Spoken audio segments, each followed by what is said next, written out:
What I tend to find is that while there are excellent wave sails and there are excellent blasting sails, it's not always easy to find a sail that will actually be a good compromise and do both of those different jobs. So I was intrigued to see if the new Superstar from Duotone would be that sail for me, having had last year's Superhero, which did the wave stuff pretty well, but I always felt was a bit dull and a bit heavy for the flat water stuff that I also enjoy just as much.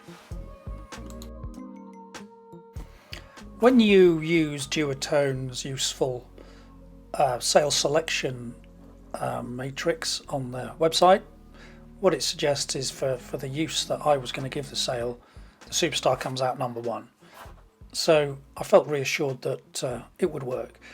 Just a quick point here, it also suggests that really the sail is going to work far better on one of Duotone's own masts. Now I don't have Duotone's 430 mast, so I'm using it on my Chinook 430, which the suggestion is will only work to about 70 to 80% of its true capability. So I thought it would be interesting to see how that felt anyway. First thing to say, it's a really nice looking sail. It seems to be well reinforced in the places where you need it, but having a light monofilm in the top panels where hopefully it's pretty much not going to get damaged. It's only a 4-batten sail, so I guess I was a little concerned that the fact it's only 4 battens might limit its top wind range.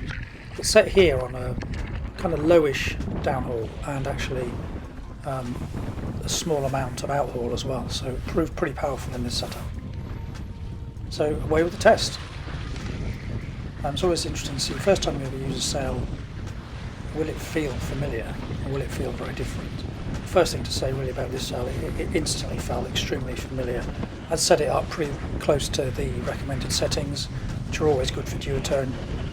Maybe the harness lines need to be moved an inch or two back, which I did later on, and I did also re-downhaul the extra centimetre and a little bit of extra outhaul because the wind was up to 30 knots at times, with 5.7 was a bit challenging. But they handled all of that pretty well and very predictable. I guess the obvious thing to say was how well it responded to a little bit of gentle pumping, rocking backwards and forwards while hooked in.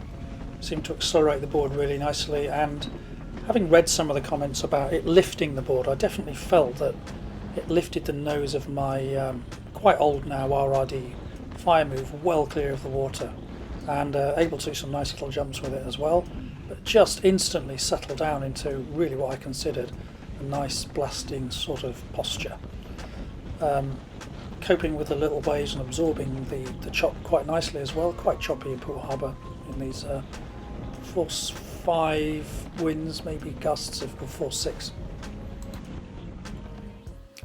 I felt there was really excellent visibility through the window. It's very nice when you have a new sail without any scratches, and also in transitions there was almost no noticeable sort of pull when it sheeted in on the new side. Looking up at the sail, it does seem to have plenty of flex to it. I think this is what really helps to absorb the chop in the harbour. So the only issue really that remains is the issue of the mast. I use a Chinook mast in this sail and I found it fine. It may be even better performance on a Duotone mast, but I didn't feel that the performance was significantly lacking with the mast that I used. So in summary, I feel that the new Duotone Superstar is the sail that I really needed, in that it's a good blasting sail for the harbour, pretty much as good as any blasting sail that I would want, a bit strong, but also is going to be good in bump and jump and in the waves.